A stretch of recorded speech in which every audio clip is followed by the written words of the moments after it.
ഇന്ന് ദൈവിക വിടുതലിന്റെ സമയമാണ്. കർത്താവ് നിങ്ങളുടെ കുടുംബത്തിനകത്ത് നിങ്ങളിൽ ചിലത് ചെയ്യുവാനായിട്ട് ആഗ്രഹിക്കുന്നു. ഇവിടെ നിങ്ങൾ ആരാധിക്കുന്ന സമയത്തിൽ, ഇവിടെ നിങ്ങൾ സ്തുതിക്കുന്ന സമയത്തിൽ തന്നെ ദൈവത്തിന്റെ ആത്മാവ് ഭവനങ്ങളിൽ ഇരിക്കുന്നവരിലും ദൈവപ്രവൃത്തി ആരംഭിക്കുന്നു. പരിശുദ്ധാത്മാവ് ഈ കൂട്ടത്തിൽ മാത്രമല്ല, ചില വിടുതലുകളും രോഗശാന്തികളും ഇന്ന് ചെയ്യുവാൻ ആഗ്രഹിക്കുന്ന ടെലിവിഷന്റെ മുമ്പേ ഇരിക്കുന്ന ചിലർ ഇന്ന് വിടുതൽ പ്രാപിക്കുവാൻ പോകുന്ന സമയമാണ്. യൂട്യൂബിലൂടെ ശ്രദ്ധിച്ചുകൊണ്ടിരിക്കുന്ന ചില വ്യക്തികൾ ഇന്ന് ദൈവിക വിടുതലുകളും അത്ഭുതങ്ങളും പ്രാപിക്കുവാൻ തുടങ്ങുന്ന സമയമാണ്. കർത്താവിന് ചിലരെ സൗഖ്യമാക്കാനുണ്ട്, കർത്താവിന് ചിലരെ വിടുവിക്കുവാൻ ആഗ്രഹമുണ്ട്, ദൈവത്തിന് ചിലരെ സൗഖ്യമാക്കുവാൻ ആഗ്രഹിക്കുന്നുണ്ട്. ആകയാലോട്ട് സൗഖ്യത്തിന്റെ വക്താക്കളായി തീരുവാൻ, സൗഖ്യത്തിൻ്റെതായിട്ടുള്ള സാക്ഷികളായി തീരുവാൻ സ്വർഗത്തിലെ ദൈവം നിങ്ങൾ ഓരോരുത്തരെയും വേർതിരിക്കുവാൻ പോകുന്ന സമയമാണ്. രോഗികളല്ലാത്തവർ രോഗികളായിരിക്കുന്നവർക്ക് വേണ്ടി ദൈവത്തെ ആരാധിക്കുക. ആമേൻ. രോഗികളായിരിക്കുന്നവർ രോഗശാന്തിക്ക് വേണ്ടിയിട്ട് കർത്താവിനെ ഒന്ന് സ്തുതിച്ച് മഹത്വപ്പെടുന്ന ഭവനങ്ങളിലും മറ്റു സ്ഥാനങ്ങളില് ആ ബാൽക്കണിയിലൊക്കെ ആയിരിക്കുന്ന സഹോദരങ്ങളെ ശക്തിയോടെ കർത്താവിൽ നിന്ന് ആ വിടുതലും അനുഗ്രഹവും നമുക്ക് ഒരുമിച്ച് പ്രാപിക്കാം. അസാധ്യമായിരിക്കൊന്നുമില്ല, എന്നെ ശക്തനാക്കുന്നവൻ മുഖാന്തരം. അസാധ്യമായിരിക്കൊന്നുമില്ല, എന്നെ ശക്തനാക്കുന്നവൻ മുഖാന്തരം. ബുദ്ധിക്കതീതമം അത്യത്ഭുതങ്ങളാൽ എന്റെ ദൈവം എന്നെ നടത്തുന്നു. ഓ ബുദ്ധിക്കതീതമം അത്യത്ഭുതങ്ങളാൽ എന്റെ ദൈവം എന്നെ നടത്തുന്നു. സാധ്യ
കരങ്ങളെ അടിച്ച് ആ ദൈവത്തിന്റെ വിടുതൽ, ആ സൗഖ്യം ആഗ്രഹിച്ചുകൊണ്ട് നിങ്ങളുടെ മനസ്സിലേക്ക് സൗഖ്യം, നിങ്ങളുടെ ശരീരത്തിലേക്ക് സൗഖ്യം, നിങ്ങളുടെ കുടുംബത്തിലേക്ക് വ്യാപരിക്കുകയാണ് ഇപ്പോൾ.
ദൈവശക്തി പ്രാപിക്കണോ, ദൈവകൃപ പ്രാപിക്കണോ, ദൈവമഹിമ പ്രാപിക്കണോ.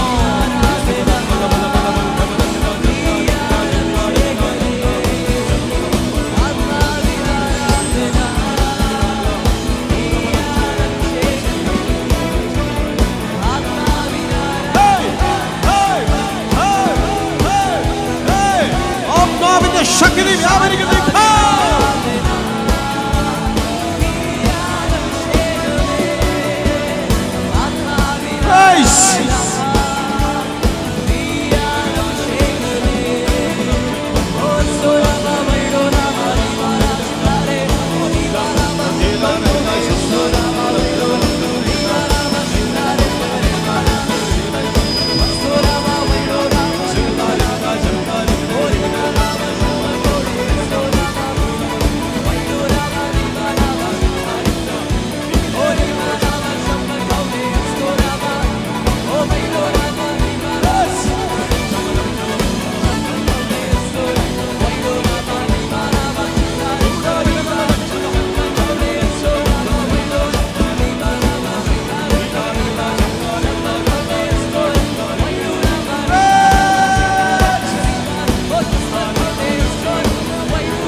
ഭവനപ്പണിയോടുള്ള ബന്ധത്തിൽ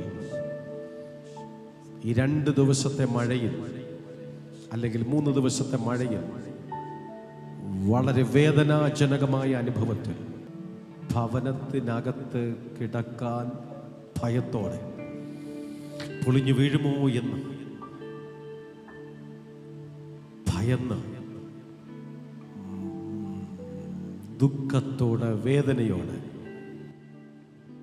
വന്ന ഒരു കുടുംബത്തെ പരിശുദ്ധാത്മാവ് കാണുന്നുണ്ട്. നിന്റെ വിഷയത്തിന് മേൽ ദൈവത്തിന് ചിലത് പ്രവർത്തിക്കുവാൻ ആഗ്രഹമുണ്ട്. ഇന്ന് പകൽ സമയത്തിൽ നീ വിശ്വസിക്കുമ്പോൾ തന്നെ ആ സബ്ജക്റ്റിന്റെ മേൽ ദൈവത്തിന്റെ പ്രവൃത്തി സംഭവിച്ചുകൊണ്ടിരിക്കുകയാണ്.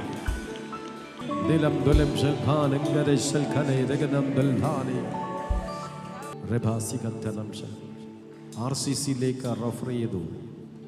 ചില ചെക്കപ്പുകളെ കുറിച്ച് കേട്ടപ്പോൾ ഞാൻ പോകുന്നില്ല എന്ന് തീരുമാനം എടുത്ത് ദൈവത്തിൽ ശരണപ്പെട്ടിരിക്കുന്ന ഒരു കുടുംബത്തിന്റെ കണ്ണുനീര് പരിശുദ്ധാത്മാവ് കാണുന്നു. ഞാനിനി എങ്ങാണ്ട് പോകുന്നില്ല, ഞാനിനി ഒരിടത്തും പോകുന്നില്ല. നിന്റെ ഭയം അത്രത്തോളം വലുത്.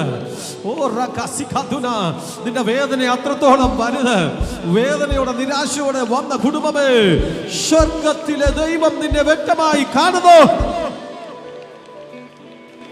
വിശ്വസിച്ച് പ്രാർത്ഥിച്ചുകൊണ്ടിരിക്കുക, വിശ്വസിച്ച് മുറുകെ പിടിച്ചുകൊണ്ടിരിക്കുക. ദൈവം നിന്റെ വേദനകളെ അറിയുന്നു. ദൈവം നിന്റെ മാനസിക പിരിമുറുക്കത്തെ അറിയുന്നു. ദൈവം നിന്റെ കണ്ണുനീരും ദുഃഖവും വ്യക്തമായി കാണുന്നു. ഈ ചർച്ചിനകത്തും പുറത്തും വീടുകളിലുമൊക്കെ ഇരിക്കുന്ന എല്ലാ സുഹൃത്തുക്കൾക്കായിട്ടാണ് ഈ പ്രാർത്ഥിക്കുന്നത്. മനസ്സലിയണമേ കർത്താവേ. നീ മനസ്സലിഞ്ഞുകൊണ്ടിരിക്കുന്നതിനായിട്ട് നന്ദി പറയുന്നു കർത്താവേ. തകർന്നിരിക്കുന്ന ചിലർക്ക് മറുപടിയെ കൊടുക്കണമേ കർത്താവേ. മുഴുമഹത്വം അംഗീകരിക്കുന്നു യേശുവിൻ നാമത്തിൽ പിതാവേ. ആമേൻ, ആമേൻ, ഹല്ലേലൂയ.